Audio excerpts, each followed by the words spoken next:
Muito obrigado, Sr. Presidente da Assembleia, Sr. Presidente da Câmara. O Sr. Presidente apresentou-nos aqui alguns dos argumentos que justificam a existência deste programa e também um conjunto de melhorias que têm sido introduzidos ao longo dos anos no programa. Nós estamos totalmente de acordo, não só com as medidas que têm sido corrigidas ao longo do tempo, muitas vezes até por propostas dos próprios grupos da oposição, como também relativamente à necessidade de existir um programa que, numa situação de alguma emergência, permita atenuar o efeito das dificuldades que as pessoas têm nestas áreas. Agora, nós quando votamos um programa desta natureza, nós não nos limitamos a olhar para o que ele faz, mas também para o que ele nos diz.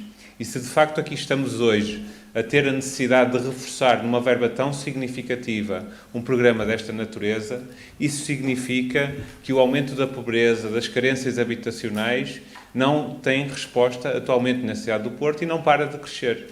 E isso, pelo menos para o Bloco de Esquerda, dá-nos um quadro tenebroso que é o das políticas públicas, quer da responsabilidade do Estado, quer da responsabilidade municipal, neste momento não serem capazes, ainda com a existência deste tipo de programas, de dar resposta.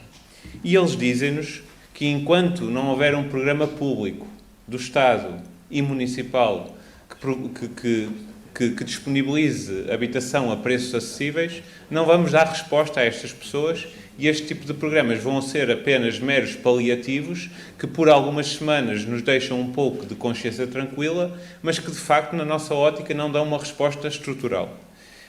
E no concreto daquilo que é a atividade do município, aquilo que é o Bloco de Esquerda incomoda mais não é este programa quando lido de forma individual, mas sim no conjunto das políticas que este Executivo tem seguido. Na nossa opinião, este programa é acompanhado de políticas que vão em sentido diverso e, portanto, contraditórias.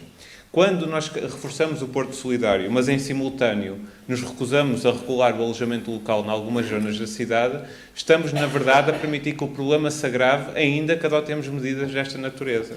Ainda esta semana saiu mais um estudo de 2 economistas da Universidade de Lisboa que mostraram, num estudo experimental, que no caso de Lisboa a regulação do alojamento local permitiu atenuar o aumento dos preços nas zonas sob maior pressão turística. E o que é que faz este Executivo? Para já arruma com o regulamento que estava pronto e num contexto de pandemia em que tínhamos agora a capacidade de planear um pouco melhor aquilo que será a retoma, também do ponto de vista das dinâmicas habitacionais, não temos até ao momento qualquer tipo de novidade, de ideia de política para esse efeito. E no mesmo sentido do que nos disse a deputada Bibiana Cunha, também nos parece que a estratégia local de habitação, ainda que esteja numa fase de execução, justificaria que fosse iniciado o seu processo de revisão, porque ele nos parece insuficiente para dar resposta às necessidades. Porque se nós olharmos para 8 anos de mandato de um mesmo Executivo, e portanto de uma mesma orientação política, aquilo que nós constatamos é que do ponto de vista da resposta pública habitacional, há muito poucas casas disponíveis, há muita pouca resposta nova em relação à que tínhamos há 10 anos atrás.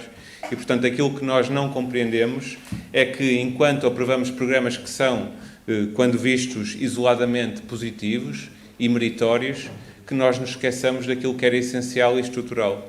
E a esse propósito, eu não posso deixar de notar que nós, sistematicamente, ano após ano, e ainda que com o voto contra do Bloco de Esquerda, continuamos, por exemplo, a vender um conjunto de terrenos na cidade que, face à escassez de solo existente, até um aspecto que tem sido muito reforçado pelos próprios membros do Executivo, nós continuamos a alienar aquilo que no futuro poderia ser objeto de novas respostas habitacionais. E, portanto, aquilo que nós apelamos quando votamos este programa é que sejamos um pouco mais coerentes nas medidas que adotamos nesta dimensão, que é a dimensão habitacional, e que não nos limitemos a aprovar paliativos.